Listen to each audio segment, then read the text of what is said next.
Bem, voltando aqui então à nossa agora quinta aula, nós temos aqui um novo grupo de indicadores para a gente analisar as condições financeiras da empresa, né? Um novo grupo de indicadores que a gente vai estar aqui abordando, que é um grupo de indicadores que vai tratar exclusivamente da parte operacional da empresa, ok? Falando aí sobre os seus índices de rotatividade, né, principalmente da parte operacional, os prazos, né, que estão sendo praticados, né, que estão acontecendo no ciclo de caixa da empresa, ok?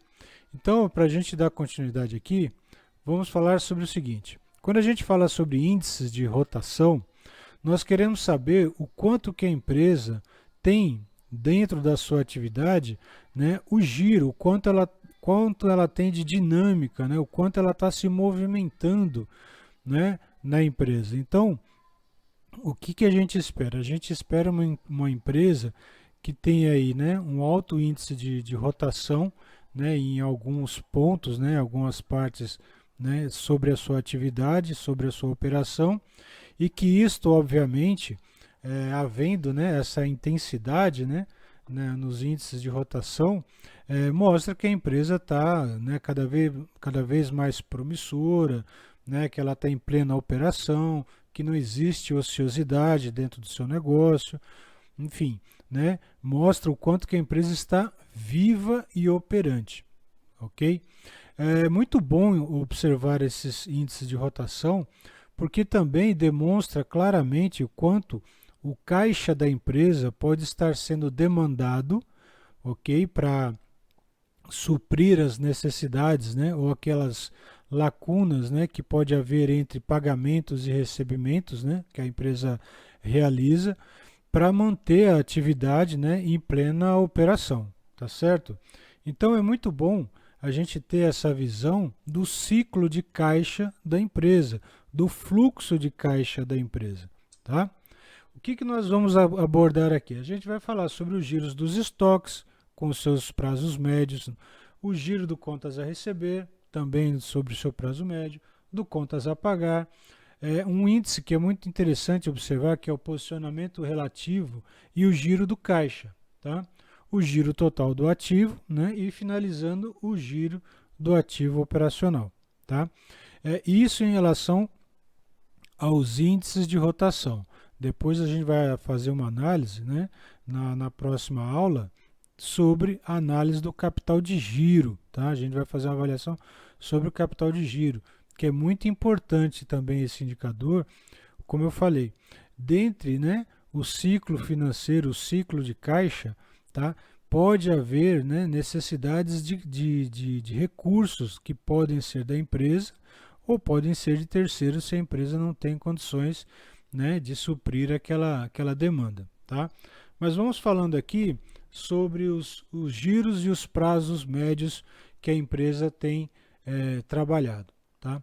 Tomamos aqui então como exemplo, né, aquelas informações financeiras de um balanço fictício, né, da nossa companhia exemplo B, tá? Onde nós vamos ter aqui dados, né, dos balanços patrimoniais e dados da demonstração de resultado do exercício, que a gente vai chamar de DRE. Perfeito? Bom, então, direto ao ponto. O que, que nós temos aqui? Giro do estoque e prazo médio do estoque, tá? Então, aqui está demonstrado como se calcula, né, esse indicador, ok? Onde a gente busca, né, os custos das vendas, né, no determinado período que a gente quer avaliar, e divide pelo saldo do estoque, que é uma informação que está lá no balanço patrimonial. Então, veja, uma informação que a gente busca na demonstração de resultado do exercício, que é o custo das vendas, ou CMV, dividido sobre, né, o saldo do estoque, que vai estar também lá no balanço patrimonial. Isso vai dar a quantidade de vezes que o estoque vem se renovando, vem girando, tá? E nesse nosso exemplo, a gente percebe que no ano 1, né, o estoque girou 7,5 vezes no período medido, tá certo? Se é um período anual, se é um período semestral, isso cabe dentro do que a gente está analisando em relação às informações financeiras, ao período que as informações financeiras foram encerradas, tá? Finalizadas ou apuradas. Já no último ano, né, porque o ano 1 seria o penúltimo, e no último ano já passou a 12 vezes. Então, o que a gente percebe aqui é que houve uma intensificação no giro do estoque, o que significa, né, um ponto muito positivo, ou seja, o estoque não está parado. Né? O estoque parado, a gente sabe que ele gera custo. Então, o estoque está a pleno vapor sendo renovado, né, o seu ciclo. Tá? Agora, vamos entender como calcula o prazo médio, né, de estocagem, ou seja, de quanto em quanto tempo ele se renova na sua totalidade. Eu vou pegar aqui 365, que corresponde a um ano inteiro, né, 365 dias, e isso também tem que ser levado em consideração que eu estou pegando um ano inteiro porque as nossas informações refletem a um ano, tá? Um ano de informação. Então, o balanço patrimonial que a gente está observando aqui, ele é de um período anual. Então, né, logicamente, vamos pegar 365 dias, tá? E vou dividir por aquele número que a gente encontrou que representa a rotatividade do estoque, né? Nesse caso aqui, né, a gente pegou no penúltimo ano 7,5 e no último ano 12. O que nós temos aqui? Que no penúltimo ano o estoque levou 49 dias para se renovar na sua totalidade. Já no último ano, ele levou apenas 30 dias, ou seja, cada vez mais ele está reduzindo o seu tempo de estocagem porque está intensificando o seu giro, ou seja, isso pode ser representado, né, e comprovado com relação ao faturamento da empresa, tá certo?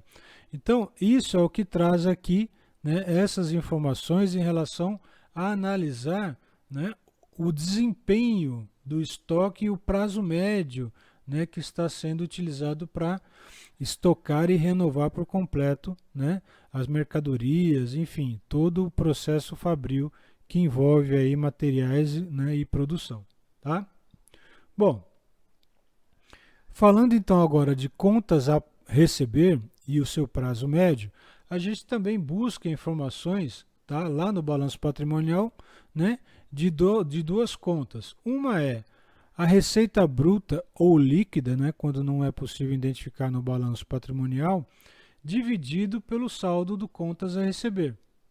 Perfeito? Contas a receber, duplicatas a receber, títulos a receber, clientes, aí, né, verifica qual é a nomenclatura, né, ou qual é o nome que está dado à conta lá, né, a rubrica, para buscar essa informação no balanço patrimonial. Então, veja, estamos aqui cruzando duas informações, correlacionando duas informações. Então, quando a gente observa as informações que a gente busca, né, no balanço patrimonial, na demonstração de resultado do exercício, o que a gente verifica aqui? Né? No penúltimo ano, né, que a gente analisou, foi apurado, né, um giro de 12 vezes do contas a receber. E no penúltimo ano, aliás, perdão, no último ano, que seria o ano 2, 12 vezes novamente. Então, coincidentemente, não houve alteração, né, de um ano para o outro, né, no giro do contas a receber.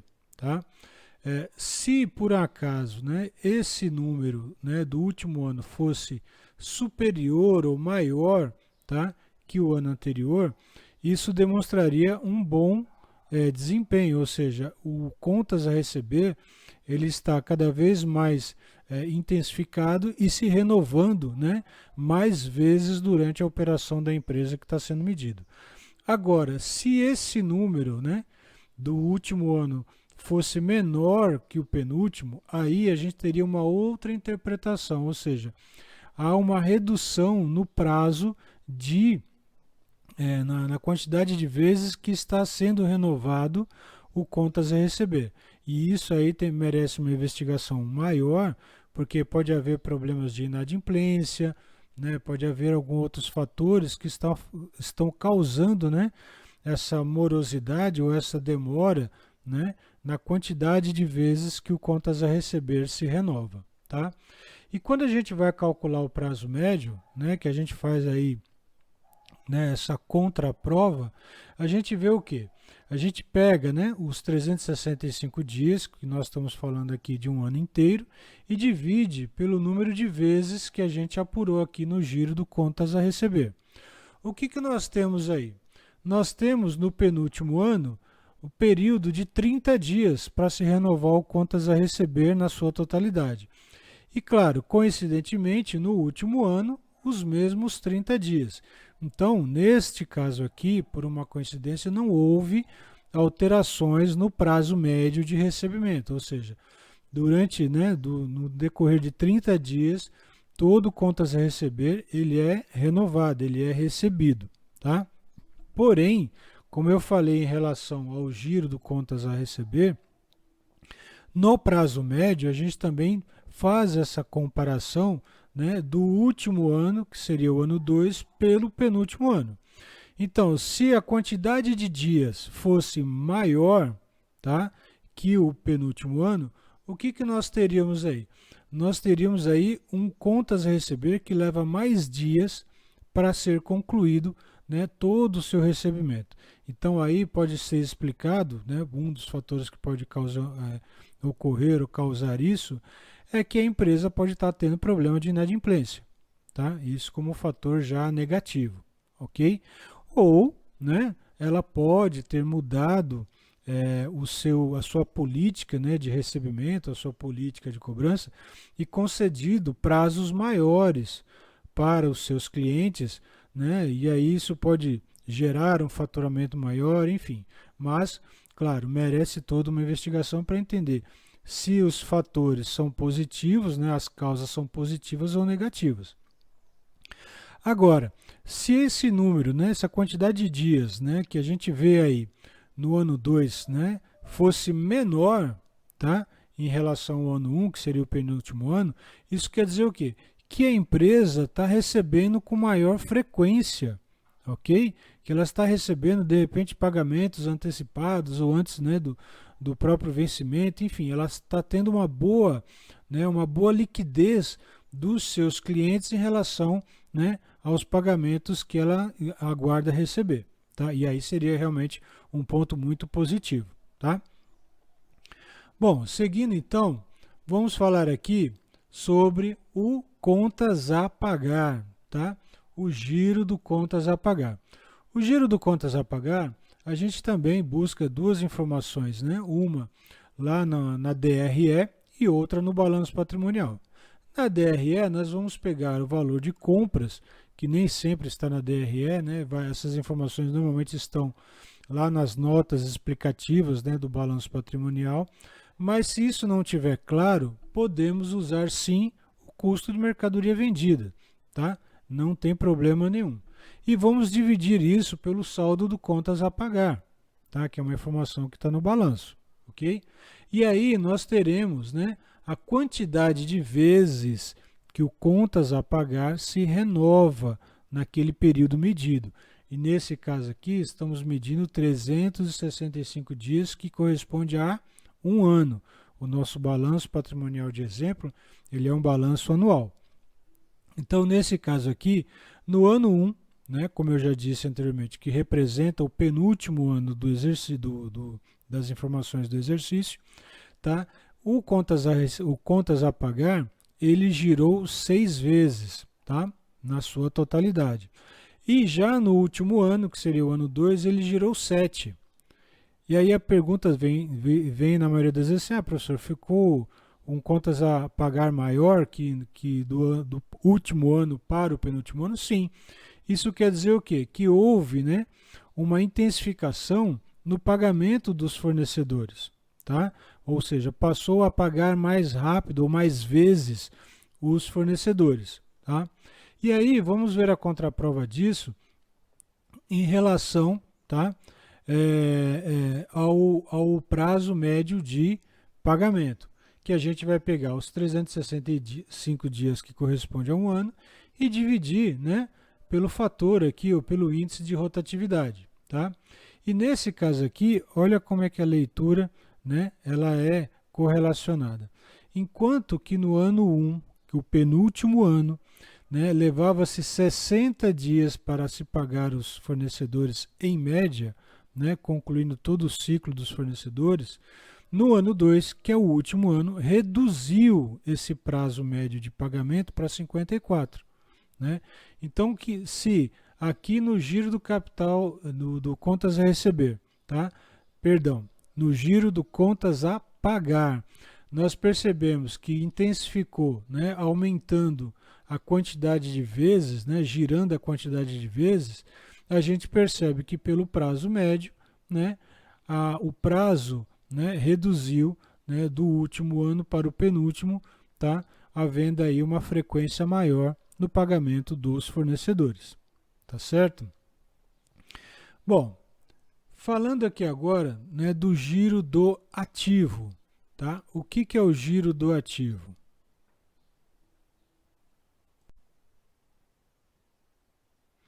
O giro do ativo representa, né, é representado de duas maneiras. Eu tenho aqui o giro do ativo operacional, ok? E o giro do ativo total. O que isso nos mostra, nos demonstra, né? Quantas vezes todo, né, o giro do ativo se renova, ou seja, ele completa o ciclo dentro de toda a sua atividade, tá? Quantas vezes? E aí a gente já, né, dando um pequeno spoiler, a gente entende o seguinte: quanto mais o ativo girar, mais intensificada está a operação da empresa e mais pleno vapor, né, está a sua atividade, tá? E o giro do ativo operacional, a mesma coisa. O giro do ativo operacional já é, vamos dizer, a essência da empresa, né, a sua operação pura, tá? E a gente, né, compreende, né, e entende o seguinte: quanto mais o giro trabalha, quanto mais o giro do ativo trabalha, quanto mais o giro operacional trabalha, melhor para a empresa, porque isso está intensificando, está mostrando um crescimento, né, nas suas vendas, tá? Então tem que correlacionar aí essas duas informações. Então como é que a gente vai calcular isso, tá? O giro do ativo operacional, eu vou pegar aqui as minhas vendas líquidas, né, que a gente busca lá na informação no balanço patrimonial, perdão, na demonstração de resultado do exercício, e busca o ativo operacional, que está descrito aqui, né, conforme a gente destacou aqui, né, que é o ativo circulante, né, e o ativo permanente ou imobilizado, né, que pode conter lá as máquinas, equipamentos e todas essas informações lá que fazem parte do ativo. E vou dividir então as vendas líquidas pelo ativo operacional e vai apresentar aqui, né, um índice, né, dizendo que, olha, no ano 1, que é o penúltimo ano, todo o ativo operacional girou 1,2 vezes. E já no ano 2 aumentou, né, que seria o último ano, aumentou em relação ao ano anterior. Aumentou para 1,3 vezes, tá? Então, esse pequeno aumento que a gente vê aqui em relação, né, ao giro do ativo operacional é um ponto positivo, tá? Isso aqui, né, nos representa aqui uma melhoria, né, um aumento, né, na dinâmica, né, da operação da empresa, tá? Falando então agora sobre o ativo total, que aí pega tudo que existe, né, de ativo na empresa, a gente também faz dessa mesma forma o cálculo, que é buscar o total de vendas líquidas, tá? Na demonstração de resultado do exercício, e a gente divide pelo ativo total do balanço patrimonial, tá? E lá a gente vai ver a quantidade de vezes que aí todo o ativo da empresa gira, tá? Para proporcionar a operação do negócio. Então, nesse caso aqui, o penúltimo ano, que é representado pelo ano 1, né, girou 0,9 vezes, enquanto que no último ano, representado pelo ano 2, representou uma vez. Então, ele girou durante o ano inteiro, porque nós estamos falando de um balanço anual, né, uma vez, né, girou, renovou-se por completo, tá, todo o ativo da empresa para proporcionar a sua operação, né, a sua produção ou o seu negócio, ok? Então aqui nós falamos sobre, né, os giros, né, dos ativos da empresa, da operação da empresa, dos prazos, né, da estocagem, e a gente avaliou também os prazos, né, que são aí apurados, e que isso vai nos dar, vai servir para nos dar uma visão de todo o ciclo do caixa da empresa, tá? E aí, quando a gente fala do ciclo do caixa da empresa, né, ou do ciclo financeiro, a gente está falando sobre todo o período que envolve a operação da empresa, desde o início ali da compra da matéria-prima, tá, até o recebimento da venda que foi gerada pela empresa. Então aqui nós temos numa linha temporal, tá, todos os prazos, né, sendo enquadrados para saber, né, até porque quantas vezes, né, ou de que maneira o ciclo, né, no ciclo financeiro ou no ciclo de caixa da empresa, será demandado o seu capital de giro, o capital de giro próprio dela ou capital de giro, né, oriundo de terceiros, tá? Mas o que a gente entende aqui, né, num ciclo normal, né, num ciclo muito comum nas empresas, é o seguinte: efetua-se a compra da matéria-prima ou, né, da mercadoria que será revendida, e aí vai respeitar ou vai haver um prazo médio para pagar os fornecedores, tá? Então aqui é o primeiro período que envolve, né, toda a operação da empresa. Depois disso, né, haverá um período de estocagem, né, depois que pagou lá os fornecedores, vai haver também um período de estocagem, tá, que pode envolver desde a produção do produto até a sua venda, né? E essa venda pode ser uma venda à vista ou pode ser uma venda a prazo, tá? Então vai contemplar aqui também esse prazo de estocagem. E aí, havendo a venda, né, feito a venda, se for uma venda à vista, ótimo, né, esse dinheiro já entra no caixa. Mas se for uma venda a prazo, vai existir um período de recebimento dessa venda. Então nós temos aqui, ó, 1, 2, 3 períodos que vão contemplar toda a operação do negócio, tá certo? E aí, é claro, quando a gente observa aqui embaixo, né, o ciclo operacional e o ciclo de caixa, a gente verifica o seguinte: o ciclo operacional ele está contemplando os 3 períodos, né, o período de pagamento do fornecedor, o período de estocagem e o período de recebimento da mercadoria. Agora, quando a gente fala sobre o ciclo do caixa, a gente está contemplando apenas o período de estocagem, tá? E o período de recebimento. Por que isso? Porque nesse período aqui é onde pode ser demandado o capital de giro da empresa, tá? E isso eu estou falando por quê? Porque normalmente, tá? Normalmente nas empresas, como é que acontece esse comportamento, essa dinâmica? Primeiro paga-se os fornecedores e depois recebe dos clientes. E aí o que acontece? Nesse primeiro momento, se você precisa pagar, né, inicialmente, né, primeiro pagar os fornecedores para depois você, né, depois assim, seguindo, né, nessa linha temporal, né, produzir, né, estocar e vender e aí receber, claro que nesse interim você vai ter que ter um capital próprio para suprir as necessidades da empresa até receber por aquilo que foi produzido e vendido. Tá claro?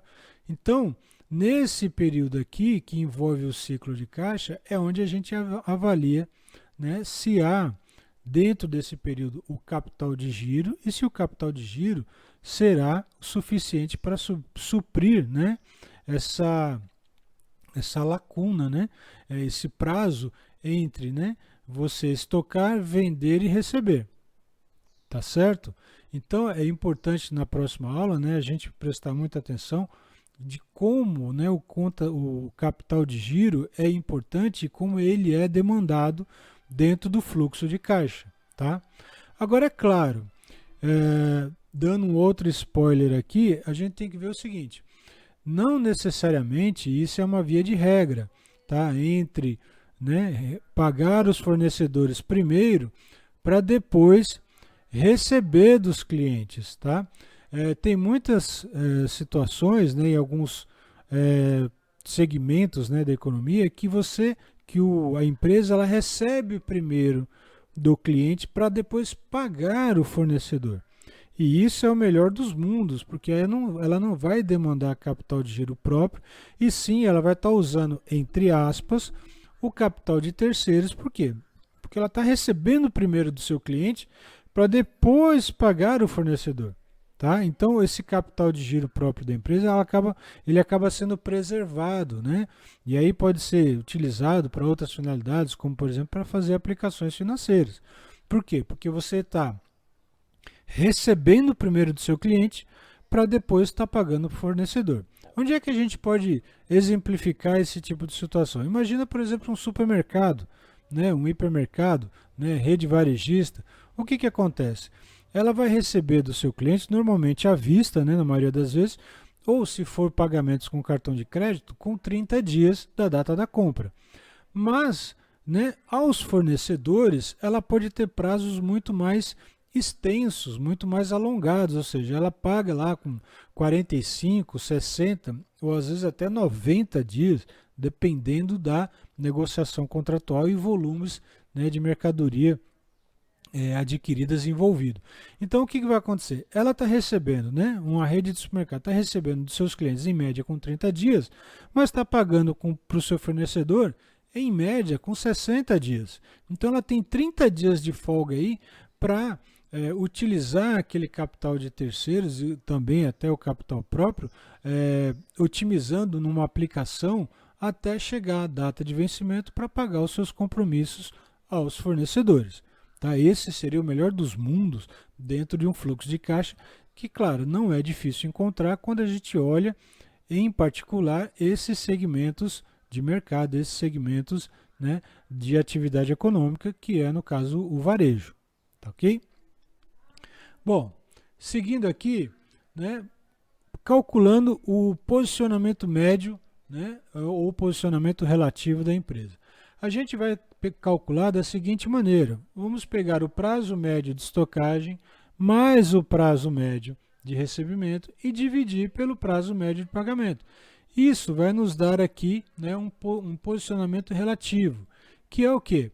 Né, esse posicionamento no ano 1 representou 1,3 e no ano 2, que é o último ano, 1,1. Tá?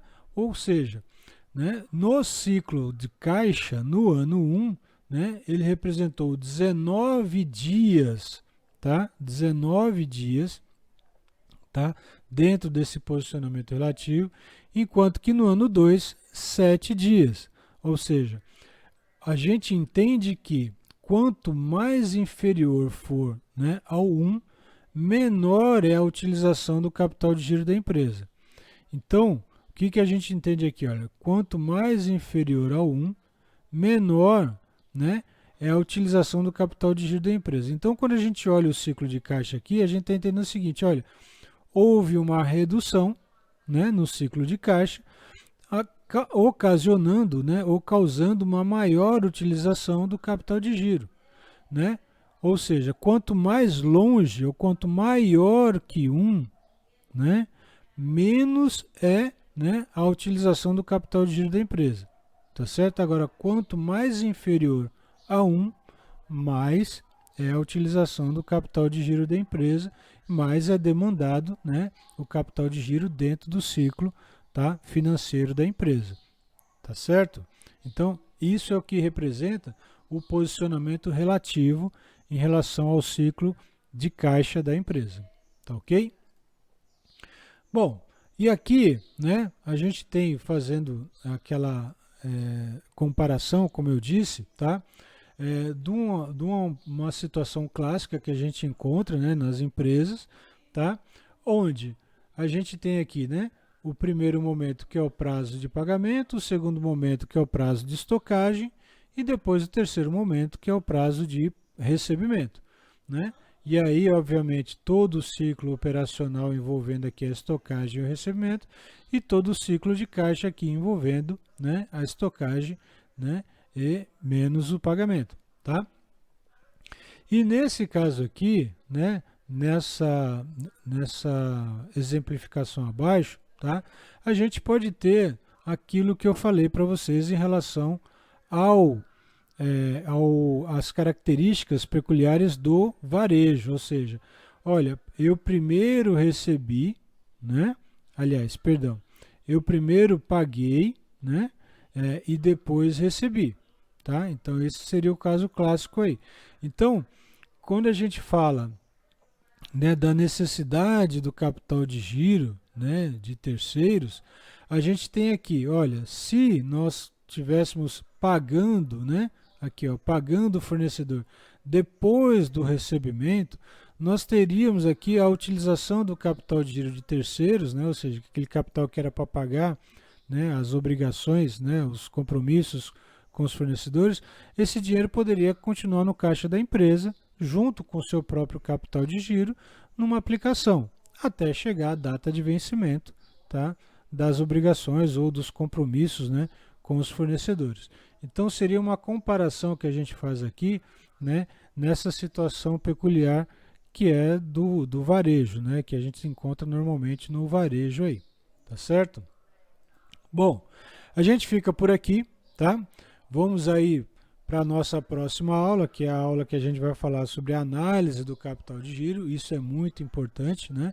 Já que a gente falou agora sobre todo esse processo, toda essa dinâmica do ciclo de caixa, vamos entender como é que se enquadra aí o capital de giro, né, dentro dessa linha temporal, né, que envolve o ciclo de caixa da empresa. Tá ok? Então, a gente fica por aqui. Até a próxima aula, que é a nossa aula de análise do capital de giro da empresa. Tá ok? Até a próxima aula, então. Tchau.